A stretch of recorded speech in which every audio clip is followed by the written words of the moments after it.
नमस्कार दोस्तों, दी investor mindset पर आपका एक बार फिर से बहुत बहुत स्वागत है। क्या आपने कभी सोचा है कि स्टॉक मार्केट में पैसा बनाना इतना मुश्किल क्यों लगता है? हम हर दिन टीवी देखते हैं, न्यूज पढ़ते हैं, सुबह शेयर खरीदते हैं और शाम को डर के मारे बेच देते हैं। लेकिन क्या सच में अमीर बनने का यही तरीका है?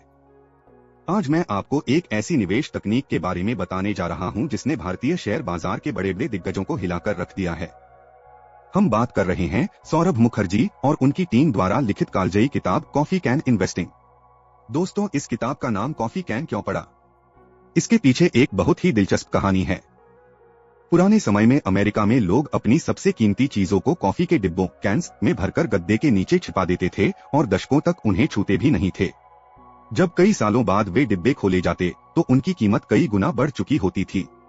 आज के इस विश्लेषण में हम समझेंगे कि कैसे आप भारतीय कंपनियों के उस कॉफी कैन को तैयार कर सकते हैं जो आपको बिना किसी मानसिक तनाव के करोड़पति बना सकता है। जैसा कि आप जानते हैं, दी इन्वेस्टर माइंडसेट पर हम कभी भी कंटेंट की क्वालिटी और गहराई से समझौता नहीं करते। 5 मिनट के वीडियो आपको जानकारी दे सकते हैं, लेकिन आज की यह मास्टर क्लास आपको वित्तीय आजादी का रास्ता दिखाएगी। आज हम उन बारीक नियमों को समझेंगे जिन्हें जानकर आप बाजार के उतार चढ़ाव से डरे बिना एक मजबूत पोर्टफोलियो बना पाएंगे। तो अपनी डायरी निकाल लीजिए, क्योंकि आज आप निवेश का वो गुप्त फॉर्मूला सीखने वाले हैं जो केवल भारत की टॉप 1% आबादी को पता है। चलिए शुरू करते हैं। अध्याय 1, the illusion of returns, return का भ्रम। अक्सर लोग मुझसे कहते हैं, मैंने एफडी में पैसा डाला है, मुझे 7% रिटर्न मिल रहा है, मैं सुरक्षित हूँ। अध्याय 1 में सौरभ मुखर्जी इसी भ्रम इल्यूजन को तोड़ते हैं। 1, महंगाई और टैक्स का असली गणित। लेखक कहते हैं कि यदि आपको 7% ब्याज मिल रहा है और महंगाई 6% है तो आपका असली रिटर्न केवल 1% है। और अगर आप 30% टैक्स ब्रैकेट में आते हैं तो टैक्स कटने के बाद आप दरअसल अपना पैसा गंवा रहे हैं। आपका बैंक बैलेंस बढ़ रहा है, लेकिन आपकी क्रय शक्ति, परचेसिंग पावर कम हो रही है। 2, रियल एस्टेट और सोने का सच। भारतीय लोग जमीन और सोने को बहुत पसंद करते हैं, लेकिन लेखक डेटा के साथ समझाते हैं कि पिछले 10 से 15 सालों में रियल एस्टेट ने टैक्स और मेंटेनेंस काटने के बाद शेयर बाजार के मुकाबले बहुत कम रिटर्न दिया है। सोना केवल आपकी संपत्ति की रक्षा करता है, उसे बढ़ाता नहीं है। 3, जुआ बनाम निवेश। ज्यादातर लोग शेयर बाजार को जुआ समझते हैं क्योंकि वे टिप्स पर काम करते हैं। वे आज खरीदते हैं और कल मुनाफे की उम्मीद करते हैं। लेखक कहते हैं कि बाजार में पैसा ट्रेडिंग से नहीं बल्कि शांति से बैठने, इन्वेस्टिंग से बनता है। इस अध्याय का सार यही है कि यदि आप महंगाई को हराना चाहते हैं तो आपको इक्विटी में आना ही होगा, लेकिन एक सही तरीके के साथ। अध्याय 2, द कॉफी कैन मेथड, सिद्धांत की गहराई। इस अध्याय में कॉफी कैन निवेश के इतिहास और रॉबर्ट किर्बी के उस विचार को समझाया गया है जिसने निवेश की दुनिया बदल दी। 1, रॉबर्ट किर्बी की कहानी। रॉबर्ट किर्बी एक फंड मैनेजर थे। उन्होंने देखा कि एक क्लाइंट की पत्नी ने अपने पति के पोर्टफोलियो में कोई बदलाव नहीं किया। पति ने जो शेयर खरीदे थे उसने उन्हें बस कॉफी कैन की तरह दबाकर रख दिया। 10 साल बाद जब देखा गया तो उस महिला का पोर्टफोलियो उन सभी एक्टिव फंड मैनेजर से कहीं ज्यादा था जो हर रोज शेयर बदल रहे थे। 2, निष्क्रियता की शक्ति, power of inactivity. Coffee can method का मुख्य आधार है खरीदो और भूल जाओ। लेकिन क्या कुछ भी खरीद लेना सही है? बिल्कुल नहीं। लेखक कहते हैं कि आपको ऐसी कंपनियों का चुनाव करना है जो अगले 10 साल तक बाजार में राज करेंगी। सीख, बार बार शेयर खरीदना और बेचना केवल आपके ब्रोकर को अमीर बनाता है। टैक्स और ट्रांजैक्शन चार्जेस आपके मुनाफे को खा जाते हैं। कॉफी कैन मेथड आपको इन फालतू के खर्चों से बचाता है और कंपाउंडिंग को अपना जादू दिखाने का पूरा समय देता है। अध्याय 3, the secret to coffee can investing, चयन का फॉर्मूला। यह इस किताब का सबसे महत्वपूर्ण अध्याय है। यहाँ सौरभ मुखर्जी वह फिल्टर बताते हैं जिससे आप हीरे जैसी कंपनियां चुन सकते हैं। कॉफी कैन के 2 मुख्य नियम। राजस्व वृद्धि, रेवेन्यू ग्रोथ। कंपनी की सेल्स पिछले 10 सालों में हर साल कम से कम 10% की दर से बढ़नी चाहिए। यह साबित करता है कि कंपनी का प्रोडक्ट बाजार में बिक रहा है। पूंजी पर रिटर्न, रोज। कंपनी का रिटर्न ऑन कैपिटल एम्प्लॉयड पिछले 10 सालों में हर साल कम से कम 15% होना चाहिए। रोज क्यों? क्योंकि यह बताता है कि कंपनी अपने व्यापार में लगाए गए पैसे पर कितना मुनाफा कमा रही है। भारत में सरकारी बॉन्ड 6 से 7% देते हैं तो कंपनी को कम से कम उससे 2 गुना 15% कमाना ही चाहिए। गुणवत्ता पर ध्यान। लेखक कहते हैं कि हमें सस्ती कंपनी नहीं बल्कि अच्छी कंपनी चाहिए। जो कंपनियां इन दो फिल्टर्स को 10 साल तक पास करती हैं, वे भारत की सबसे मजबूत कंपनियां हैं, जैसे एशियन पेंट्स, पिडिलाइट या HDFC बैंक। इन कंपनियों में निवेश करना यानी एक मजबूत किले में अपना पैसा रखना है। अध्याय 4, is it a dangerous game? जोखिम का डर। लोग अक्सर पूछते हैं, अगर मैं 10 साल तक शेयर न बेचूं और कंपनी डूब गई तो? एक विविधीकरण, डाइवर्सिफिकेशन। लेखक समझाते हैं कि कॉफी कैन का मतलब केवल एक शेयर खरीदना नहीं है। आपको 10 से 15 ऐसी कंपनियां चुननी हैं जो अलग अलग सेक्टर की हों। अगर 1 से 2 कंपनियां खराब प्रदर्शन करती भी हैं, तो बाकी की 13 कंपनियां इतना शानदार रिटर्न देंगी कि आपका पूरा पोर्टफोलियो कई गुना बढ़ जाएगा। 2. उतार चढ़ाव बनाम स्थायी नुकसान। बाजार ऊपर नीचे होता रहेगा, इसे वॉलेटिलिटी कहते हैं, जोखिम नहीं। असली जोखिम तब है जब आप खराब कंपनी चुनें। अगर आपने मजबूत फंडामेंटल वाली कंपनियां चुनी हैं, तो बाजार की गिरावट आपके लिए खरीदारी का अवसर है, डरने का कारण नहीं। अध्याय 5, द कॉफी कैन पोर्टफोलियोज, प्रदर्शन का प्रमाण। इस अध्याय में लेखक पिछले 20 सालों के डेटा के साथ यह साबित करते हैं कि कैसे कॉफी कैन पोर्टफोलियोज ने हमेशा निफ्टी को बड़े अंतर से हराया है। वे दिखाते हैं कि अगर किसी ने 2000 साल में यह पोर्टफोलियो बनाया होता, तो आज उसकी संपत्ति करोड़ों में होती। यहां तक कि 2008 की मंदी और 2013 के संकट में भी यह पोर्टफोलियो सुरक्षित रहा। निष्कर्ष, बाजार को प्रेडिक्ट करने की कोशिश न करें। अच्छी कंपनियों के साथ बने रहें, समय और कंपाउंडिंग मिलकर आपके लिए वो धन पैदा करेंगे जिसकी आपने कल्पना भी नहीं की होगी। अध्याय 6, how to build a portfolio, एक मजबूत पोर्टफोलियो का निर्माण। अक्सर निवेशक अच्छी कंपनियां तो चुन लेते हैं, लेकिन जब उन्हें एक पोर्टफोलियो के रूप में जोड़ने की बात आती है तो वे गड़बड़ी कर देते हैं। अध्याय 6 हमें वह तकनीक सिखाता है जिससे आप अपना खुद का वेल्थ इंजन बना सकते हैं। 1. इष्टतम एकाग्रता, ऑप्टिमल कॉन्सेंट्रेशन। सौरभ मुखर्जी एक बहुत ही महत्वपूर्ण बात कहते हैं, बहुत ज्यादा विविधता, डाइवर्सिफिकेशन, आपके रिटर्न का दुश्मन है। यदि आप 50 से 100 शेयर खरीदते हैं, तो आप बाजार को कभी हरा नहीं पाएंगे, आप केवल बाजार इंडेक्स की नकल करेंगे। कॉफी कैन का नियम, आपके पोर्टफोलियो में 10 से 15 कंपनियां होनी चाहिए।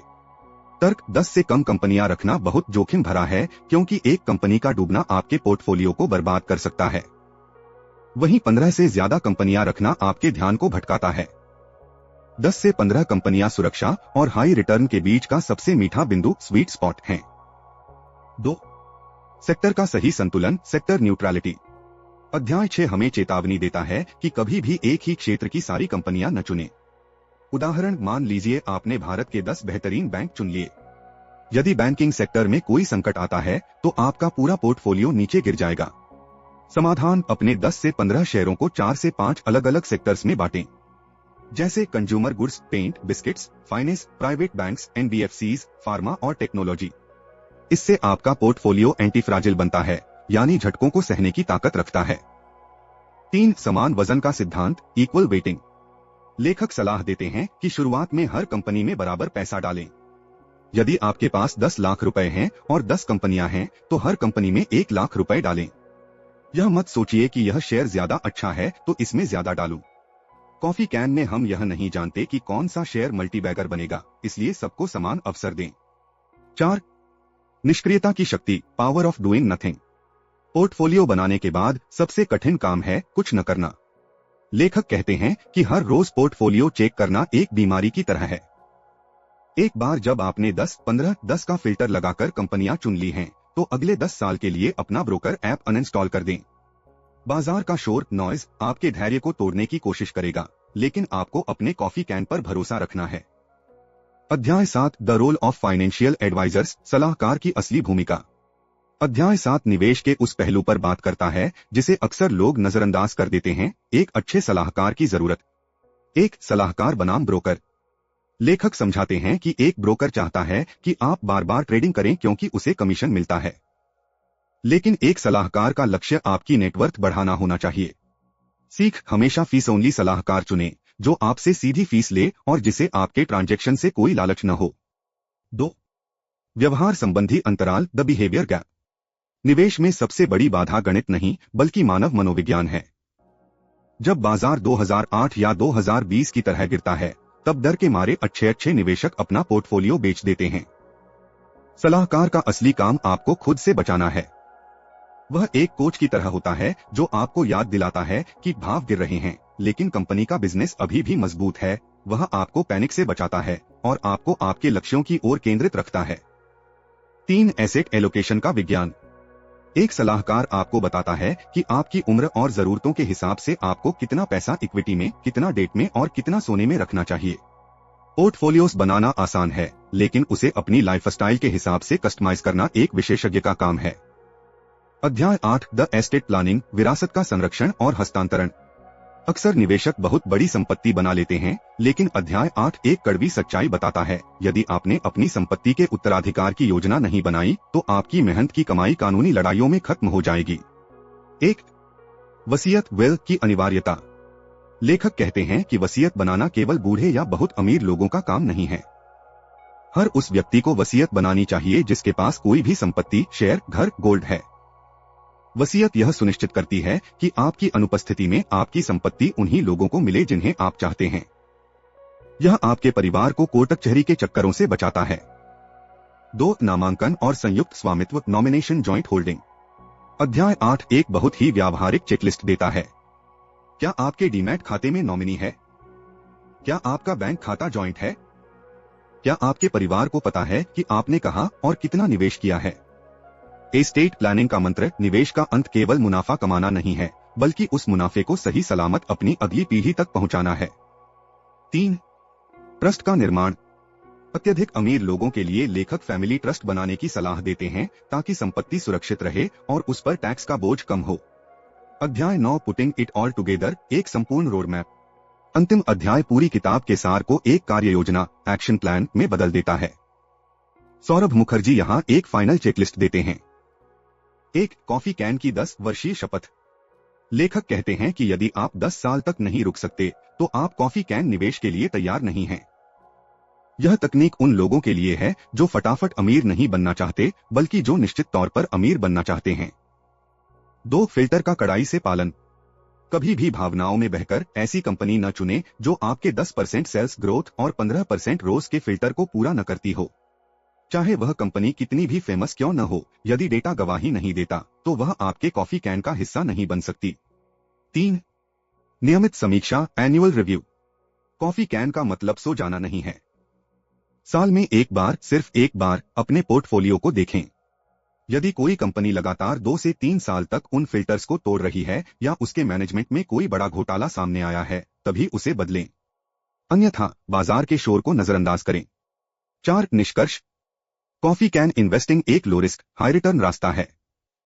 यह उन लोगों के लिए है जो शांत दिमाग से अपनी संपत्ति को बढ़ता हुआ देखना चाहते हैं। यह हमें सिखाता है कि स्टॉक मार्केट से अमीर बनने के लिए आपको तेज होने की जरूरत नहीं है, आपको बस धैर्यवान होने की जरूरत है। तो दोस्तों, सौरभ मुखर्जी की अद्भुत किताब कॉफी कैन इन्वेस्टिंग का यह महामंथन आज यहाँ संपन्न होता है। हमने इस समरी में निवेश की उस पवित्र कला को समझा जो भारत के टॉप 1% निवेशक उपयोग करते हैं। याद रखिए, बाजार से पैसा कमाने के लिए आपको बहुत ज्यादा इंटेलिजेंट होने की जरूरत नहीं है, आपको बस अपने व्यवहार, बिहेवियर पर काबू रखने की जरूरत है। 10 साल का समय दीजिए, अच्छी कंपनियों को अपने कॉफी कैन में भरिए और फिर देखिए कैसे कंपाउंडिंग का जादू आपकी आर्थिक दुनिया बदल देता है। दी इन्वेस्टर माइंडसेट पर हमारा उद्देश्य यही है कि हम आपको वो ज्ञान दें जो आपको न केवल अमीर बनाए, बल्कि आपको मानसिक शांति भी दे। आज का अंतिम सवाल, क्या आप आज से अपनी पहली कॉफी कैन कंपनी खोजने के लिए तैयार हैं? कमेंट में अपनी राय जरूर दें। वीडियो को लाइक करें, अपने परिवार के साथ इसे शेयर करें ताकि वे भी वित्तीय आजादी की ओर कदम बढ़ा सकें। सब्सक्राइब करना न भूलें। मिलते हैं अगले वीडियो में एक नई मास्टर क्लास के साथ। तब तक के लिए अनुशासित रहिए, सीखते रहिए और हमेशा समझदारी से निवेश करते रहिए। मैं हूं आपका दोस्त और आप देख रहे थे दी इन्वेस्टर माइंडसेट। जय हिंद।